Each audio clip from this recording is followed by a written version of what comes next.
जो एक ऐसी स्त्री है जिसका नाम तीनों लोकों में गूंज रहा है महाराज, तीनों लोकों में गूंज रहा है।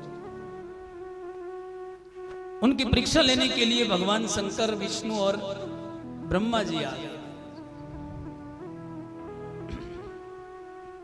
तीनों परीक्षा लेने के लिए आए। माँ के सामने साधु का रूप बनाकर खड़े हो गए और भिक्षा मांगी।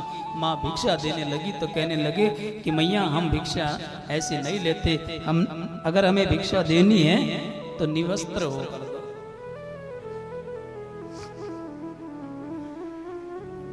तो माँ ने सोचा कि इनके सामने निवस्त्र होंगी तो गलत हो जाएगा, धर्म टूट जाएगा। तो उसने कहा कि ठीक है स्वामी जी, अगर आपको भिक्षा ही चाहिए तो आप मेरे कुटिया में आ जाइए। कुटिया में तीनों बैठ गए, थोड़ा जल हाथ में लिया और कहा कि अगर मैं अपने पतिव्रता नारी हूँ तो ये तीनों संत जो हैं, महापुरुष जो हैं, मेरे बालक रूप में बन जाएं।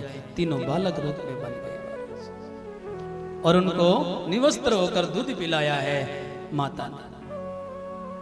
अब उनको अपने घर में रख लिया, उनके अंदर मोह पड़ गया, पालन पोषण करने लगी उनका। नारद जी के पास तीनों रानियां दौड़ी दौड़ी आई कि हमारे स्वामी गए थे पृथ्वी पर, अभी तक वापस लौट कर नहीं आए।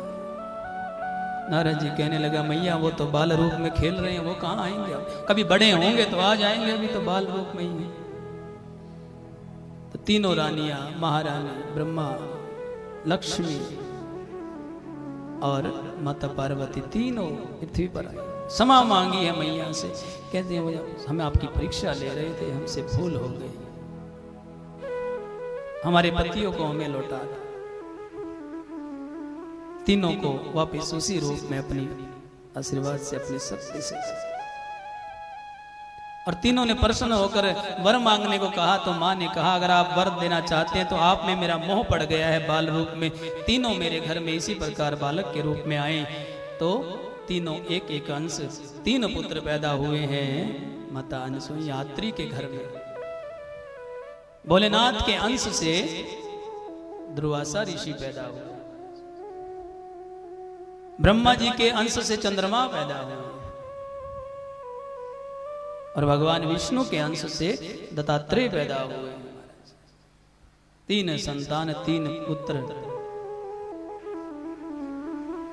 भगवान श्री हरि के अंश हैं। छठे अवतार दत्तात्रेय अवतार हैं। बोलो हरे कृष्णा।